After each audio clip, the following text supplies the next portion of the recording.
Welcome to the Learning Center, a place where nurses can learn and discuss the newest and best practices to triage their patients. I am Marcy Lawing, the TriageLogic Nurse Educator.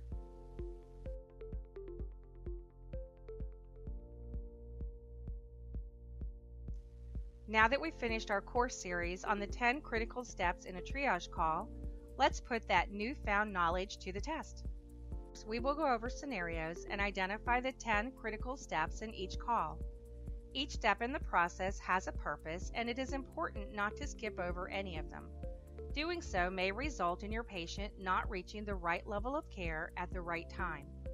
This delay in care can result in a bad outcome for your patient.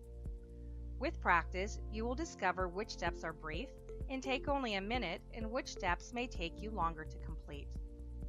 Let's quickly review the 10 critical steps of a triage call. You can view the entire series by going to the Learning Center. Step 1. Be sure to introduce yourself. Use your first name, your title, and the practice or physician you're representing. Step 2. Collect demographic information. Step 3. Collect a brief past medical history. Step 4. Let your patient talk. Step 5. Document a brief yet complete assessment. Step 6. Choose the right protocol. Step 7. Get your patient to the right level of care. Step 8. Give relevant care advice. Step 9.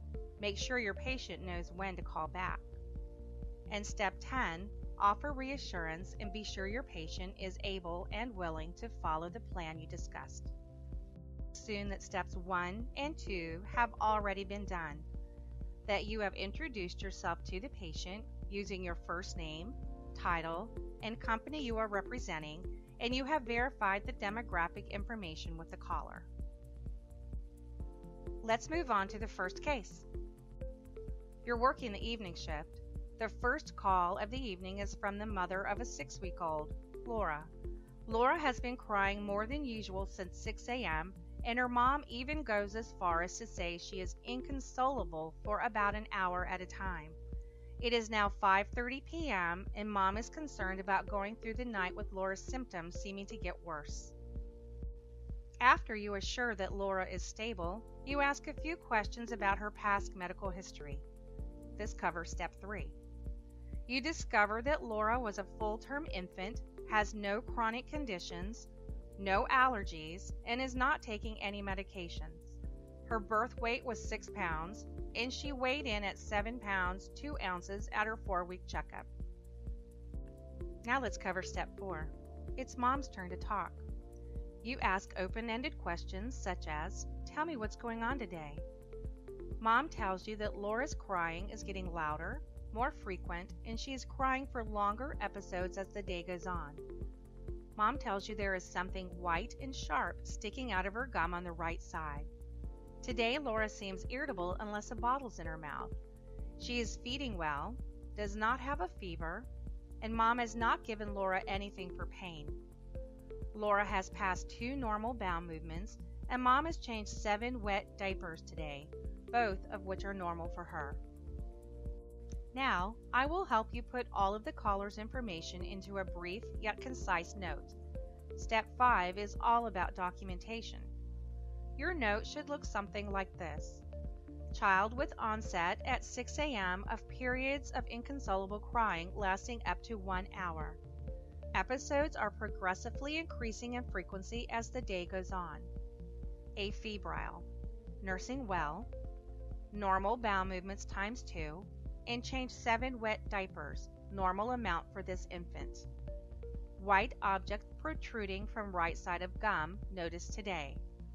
Mom has not medicated for pain yet.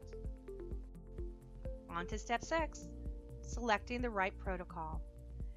We now have a good picture of what symptoms prompted Laura's mom to call the triage nurse. Which of Laura's symptoms would you address first? I'll give you a hint. You want to start with the symptom that has the probability of having the highest acuity. In this case, Laura's new onset of crying is most likely the highest acuity symptom. Using symptom-based protocols, such as those authored by Barton Schmidt and David Thompson, the nurse can enter a keyword and choose from a selection of protocols pertaining to the patient's symptom. In this case, the nurse would enter the word crying. Now that we have our protocol selected, it is onward and upward to step 7. Let's get Laura to the right level of care. Write down a few questions that you would want to ask first. Focus on Laura's ABCs, her airway, her breathing, and her circulation. The good news is that you already ruled out the most emergent symptoms. Laura does not have a weak cry, she does not have a high fever, and she is nursing well and urinating normally.